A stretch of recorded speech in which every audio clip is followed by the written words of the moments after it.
Welcome to the Silver Screen Project, where we look back at a series of films in anticipation of an exciting new cinema release. In preparation for the latest Wizarding World film, Fantastic Beasts: The Secrets of Dumbledore.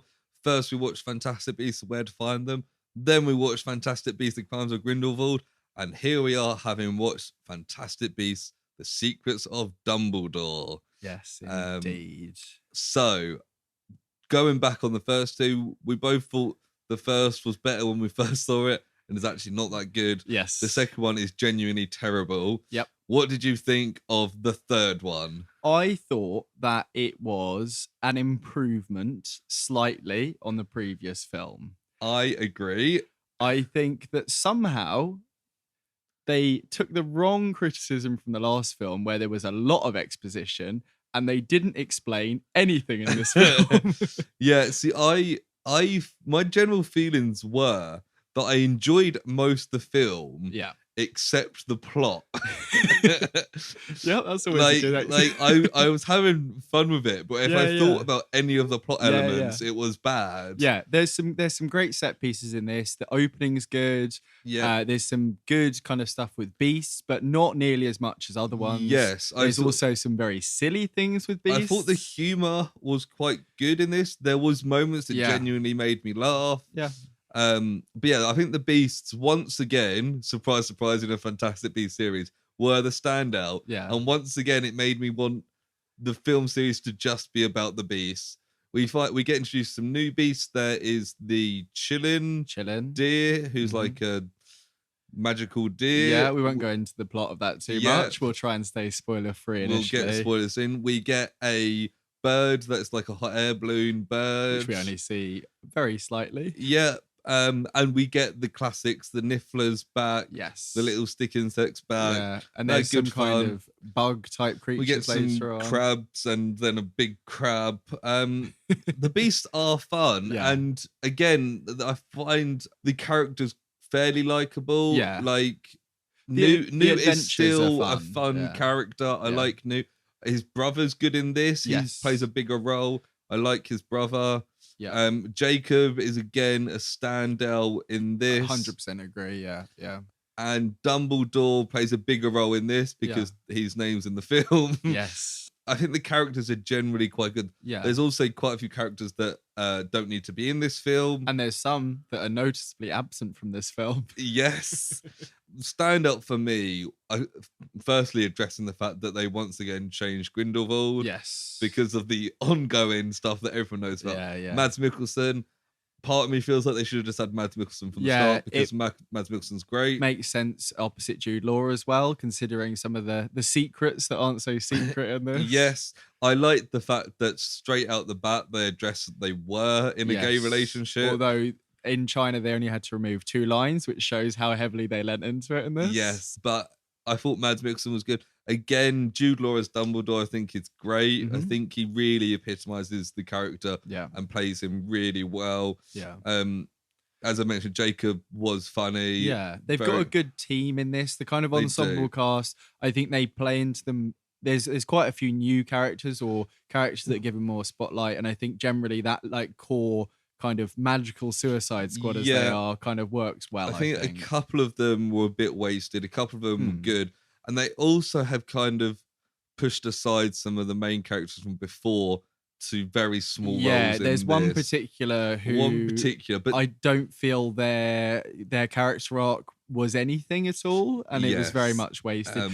And I do wonder, and we can talk about it towards the end when we look into the potential future, the kind of crystal ball of the series, whether certain things were reshot in the ending to kind of wrap things up early, because the reception to these films isn't what they wanted. Yeah, I've seen some people suggest that maybe they will end it here. Yeah. They're still saying there's going to be 2 more films. Yeah, I've got a little bit on the kind of official wording we can talk about at the end. But I think without going to spoilers, that's all I can really say. Yeah, I would say so, yeah. Let's go into spoilers. On topic of characters, Catherine Waterston's Tina is just not in this film. Yeah. She's in a total of about 30 seconds. She was clearly filming something else because she's in it, but she's not in it with anybody else. I think there was COVID stuff made her not available. Right, I see, yeah. I mean, I imagine she must have been doing something else as well because they get everyone else on. It got to the point where she does appear in person at the end of the film. Yeah. There was a kid in my cinema who said very loudly, "Who's that?" Yes, and she looks different as well. But as somebody who was one of the two main characters in the first film, it's weird that she's not even in this at all. Yeah, I completely agree, yeah. Queenie is very much downplayed in this because they made her a fascist in the last film and didn't really know where to go from that. And they went, oh, actually, we don't like that. So they made her look like Phoebe Bridgers and then just didn't do anything with her.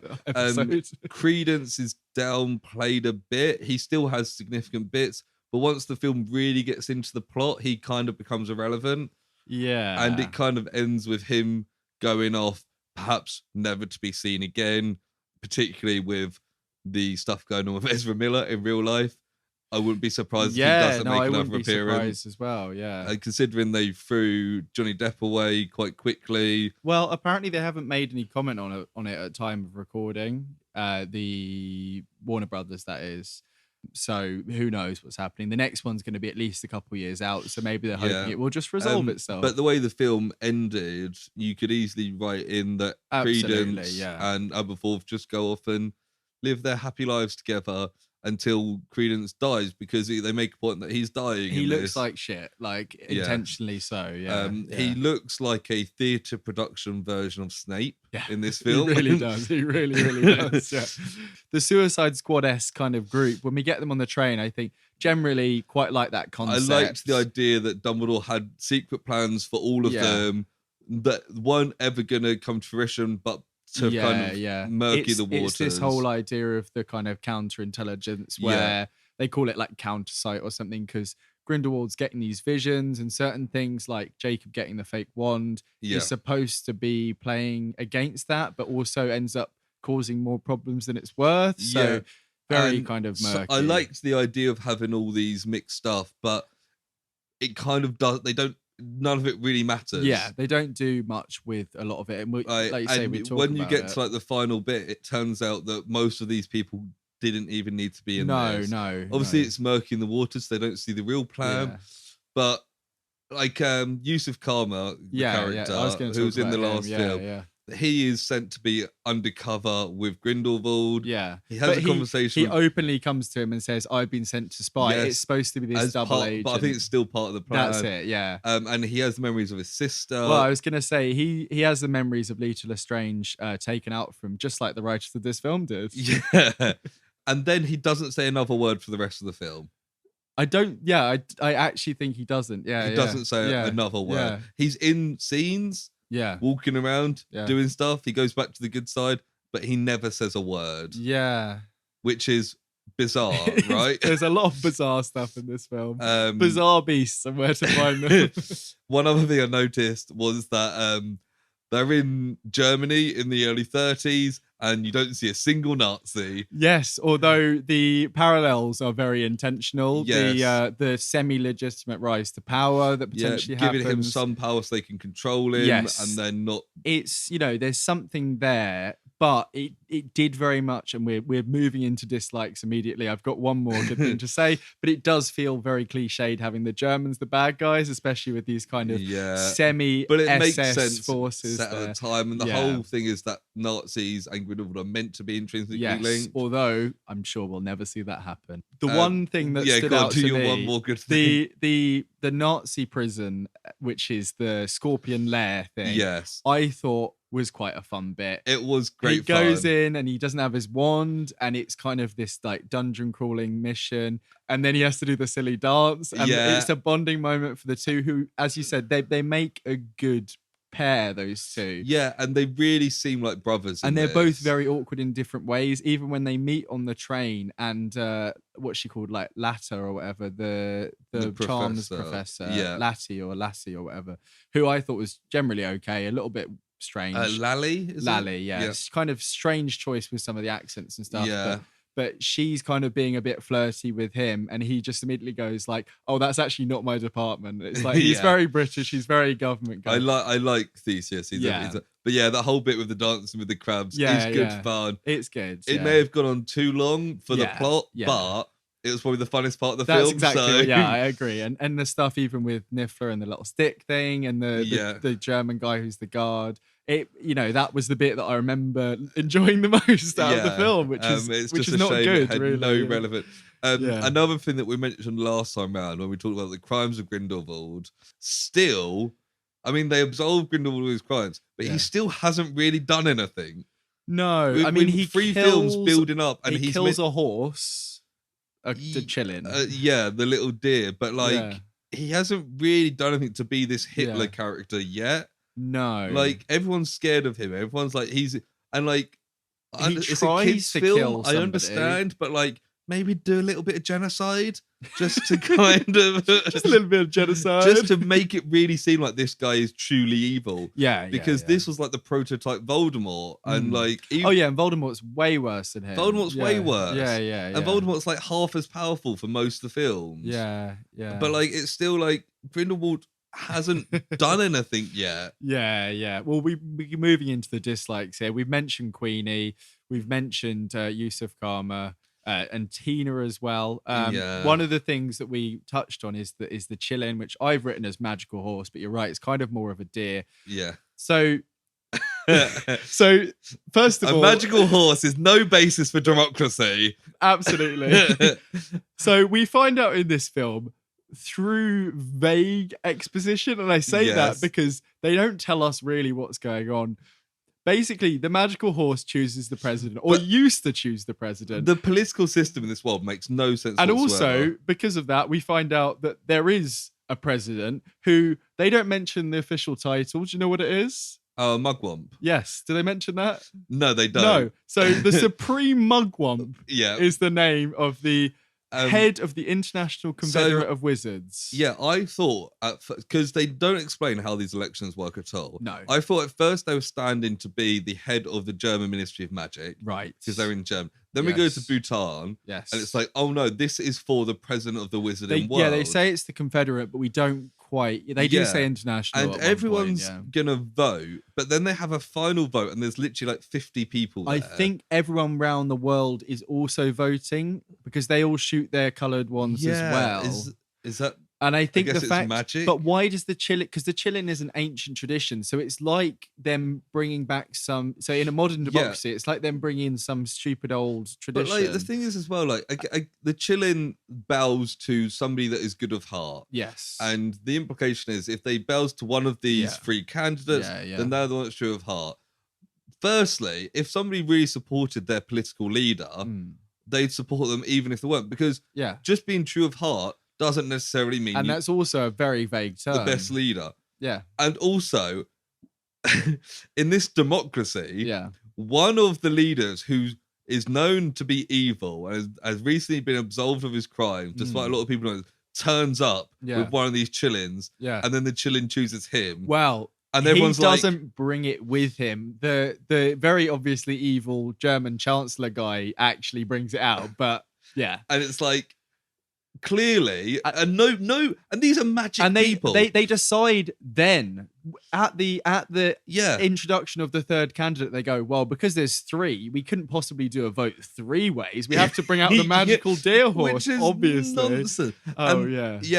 And the Chillin choosing the leader, I guess everyone's vote doesn't matter at that point. That's an indication, and then people vote. But it's not clear. But what we're supposed to see is that everyone is following what the Chillin does, and the crowds in this world cheer absolutely everything that happens. Yes, like people cheer for Grindelwald, and then they cheer for everyone else. Everyone cheers for everything.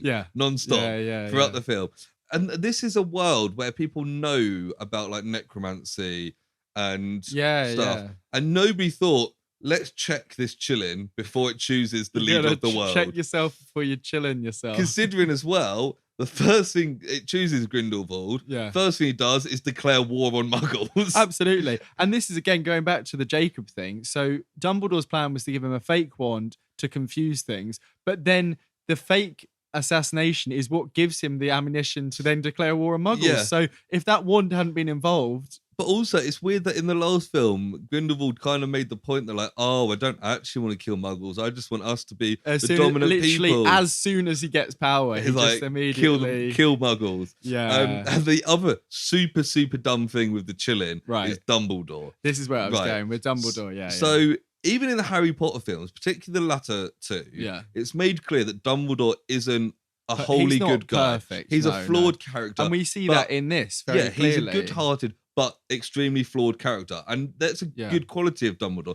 In this film, it makes it extremely clear that he may have killed his sister in anger. His secrets are that he's gay and he killed his sister. And also, he was the one that gave Grindelwald the idea of wizard dominance. You know what? It's very, as you've said before, Grindelwald is Magneto, and it's very much that Charles Xavier and Magneto. So even though I love Dumbledore in this, he is not pure of heart. No way. And also, they make a big deal throughout this film that Jacob is pure of heart. Oh my god! Yeah. Okay, I'm glad you thought it was going that way, because I was very sure it was going that way for a time, and then it walked straight past him. And goes to the Brazilian woman. And so Dumbledore is not pure of heart. They've put that in. And then they're like, Dumbledore's like, oh, actually, he was twins. There must be another pure of heart person here. And goes to the Brazilian, is it Valencia Santos? And she becomes leader. Yeah. And it's like, that entire last act in Bhutan is maddeningly nonsensical. Yeah, and I've got a feeling part of that was rewritten, and also the very final scene. But on the kind of that scene there, the blood pact stuff, I thought it was an interesting kind of... God, I forgot about the blood pact stuff. I like how we see it in action, and the fact that he's got it on his wrist instead of his neck, because I imagine it chokes you to death, basically. It's a little bit... The bit where we see it on his wrist is really cool when he's thinking about killing Grindelwald. Although it's kind of like... I kind of get masochistic vibes from Dumbledore because he's kind of enjoying it in a strange way. But we find out that it can never, never, never, never, never be broken unless you and your brother try and defend someone at the same time, and then it just breaks. Yeah. And then you go into a pocket dimension and have a fight. Where did these pocket dimensions come from? So the first scene at the tea shop, that was an astral projection, but they were there. It's very strange, isn't it? Was it a memory? Because also he played Caecilius, didn't he? And it is that, and also it has the whole Dumbledore Credence fight. There's which is in a mirror dimension. Essentially, it absolutely is, because then they come out and then they do it again, and it's like, do you know what? This whole mirror dimension thing could have been really handy in the Harry Potter film, or in the previous two Fantastic Beasts. Where the fuck has this come from? Because it feels like it takes place in a split second as well, because the Chilling is about to nominate, or is just nominated Santos, and then all this happens, and then they just it happens immediately, and then we see it hit the ground. It's kind of and the whole it was very convenient the way that blood pact just happened to end. I mean, I felt like that was the way it was going, but at the same time, maybe say, it can only be broken if these very specific circumstances. Do you know what as well annoys me? Like, throughout the Harry Potter books, we're aware of this. The fact that Dumbledore couldn't go against Grindelwald. Yes. But it's always implied it's because they had love for each other. Yes. And that was the only reason. And it felt like this was a way of writing around it in the first two films. Yeah. But in this film, they've admitted that that's the reason why he didn't... there's no reason for this blood pact the whole thing, to be in it. And then it falls apart in a really nonsensical way. Yeah. The other thing that I was going to bring up was last time round, it ended with Grindelwald telling Credence that he is Dumbledore's brother. Right. And we said either he's lying and it'll come up in the next film, or it's one of the dumbest plot points ever. And they slightly subvert it. It's neither. He is a Dumbledore, but a different Dumbledore. He's his brother's son. He's his brother's son. And I thought the brother was a pretty good character, because you can see that, the portrayal was good. He had some pain in him. He's very similar to Aberforth in the Harry Potter films, we see briefly in one of the films. Yeah. And that stuff is interesting.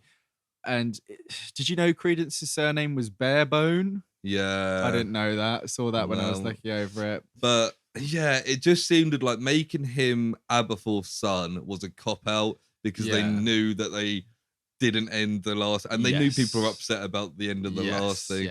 Yeah. They basically spent half this film killing killing off the Credence character, not killing off literally, but like kind of writing him out of the story. Well, yeah, I mean, speaking of that, I think the whole wedding scene at the end, and maybe part of the confrontation with Grindelwald, I've got a feeling there was some rewrites or something happening there. Yeah. Because the wedding scene is very final, and the fact that Dumbledore is kind of on the outside and he's like, I'm going to kind of go off and do my own thing. And Newt's like, if you want to do another one, I'll be part of it. Like, very looking at the camera. Eddie Redmayne going, please take me back. Yeah. And we said about Queenie, there was no point in her story.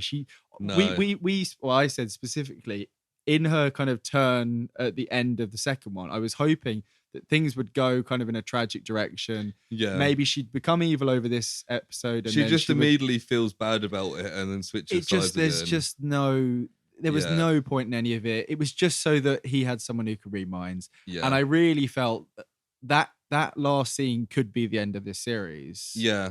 And it would be a shame because we wouldn't get to the Second World War, which is what this has all been leading up to. Yeah. Aside from major criticism, a couple more things that I thought, one silly, one dumb. Yes. Silly, when Jacob asked Dumbledore if he could keep his wand, and Dumbledore's like, I couldn't think of anyone better. And it's like, it's a stick. It's literally a stick. I think the material it's made from is a very high quality because the Hogwarts students... it's a stick. Maybe it could be changed into a wand. You can't think of anyone better of heart, despite the fact you've literally just seen a magical deer pick two people out that are purely magical of heart. And one of them's you. Yeah. The other thing is the classic thing that we've seen from the last 7 films in this world is that David Yates is scared of colour. Yeah. Every scene is so like dulled out. Well, it is set in Germany for a lot. But like it's meant to be a magical, fantastic beast world. Yeah, even the part in Wuhan at the end is just like it's just so grey concrete. Dull. Yeah. Yeah. It just the stakes weren't there, and even that chase scene with the cases, the shell game bit. Yeah. First of all, if you remember anything about the film while you're watching it, she says she wants half a dozen and there's 5 cases. So it's pretty obvious. I mean, I didn't really think about that at the time, but you know, the pieces are there. And you know the cases weren't gonna make a big deal when Jacob reached for one and Dumbledore was like, don't pick that one. Yeah, that wasn't one anyway. It was just Newt ended up picking that one. Yeah, but it wasn't the one. It's still nothing. Yeah.